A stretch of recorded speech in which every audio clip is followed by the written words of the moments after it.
జై శ్రీరామ. ఒకసారి అర్జునుడు పాల బిందె తీసుకొని గబగబా పరిగెడుతూ ఉంటారు. అప్పుడు ఎదురుగా కృష్ణుడు వస్తూ ఉంటారు. ఏంటి అర్జున, ఏమిటి హడావుడి, ఏమిటి పరిగెడుతున్నావు అంటే, గుడి సమయం అవుతోంది, నేను శివయ్యకి అభిషేకం చేయాలి ఈ పాలతో, అందుకు నేను వెళ్తున్నాను అని చెప్పి ఆయన పరిగెడబోతుంటే అప్పుడు కృష్ణుడు అంటారు, ఆపాతాళ నభస్థాంత భువన బ్రహ్మాండ మావిస్ఫురత్ జ్యోతిస్పాటిక లింగ మౌళీ విలసత్ పూర్ణేందు వాంతామృతై ఆస్తోకాప్లుతమేకమేశమనిసం రుద్రానువాకాంజపన్ ధ్యాయన్ ఈప్సిత సిద్ధయే ధృతిపథం విప్రాభిషించేత్ శివం. ఏంటి, శివయ్య గుడిలోనేనా ఉన్నది?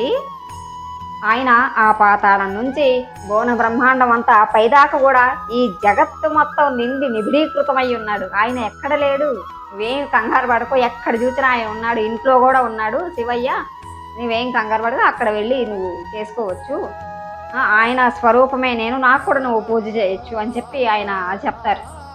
పోతన గారు కూడా చెప్తారు, ఎవ్వరికి మనం పూజ చేసినా చేయకపోయినా శివలింగానికి మాత్రం మనం ఖచ్చితంగా పూజ చేయాలి. ఎందుకంటే ఇప్పుడు మనం విష్ణుమూర్తికి కానివ్వండి, లేదంటే లక్ష్మీదేవికి కానివ్వండి, మనం పూజ చేస్తున్నాం అనుకోండి, ఎక్కడో అక్కడ మనం ఆగిపోతాం. పూజ చేస్తున్నప్పుడు అబ్బా ఆయన కళ్ళు ఎంత బాగున్నాయి, ఆయన కిరీటం ఎంత బాగుంది, లక్ష్మీదేవి పెదవులు ఎంత బాగున్నాయి అని ఎక్కడో అక్కడ మనం ఆగిపోతాం.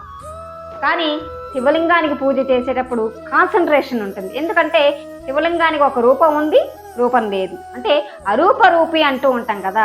కాబట్టి శివలింగానికి ఖచ్చితంగా మనం పూజ చేసి తీరాల్సిందే. శివం అంటే శుభం, మంగళప్రదం అని. కాబట్టి మనం ప్రతిరోజు శివలింగానికి మనం పూజ చేస్తే మనకి శుభమే జరుగుతుంది. వీడియో కానీ నచ్చినట్లయితే లైక్ చేసి సబ్స్క్రైబ్ చేసుకోండి. ఇటువంటి మంచి మంచి సమాచారం మన ఛానల్లో చాలా ఉంటుంది. జై శ్రీరామ.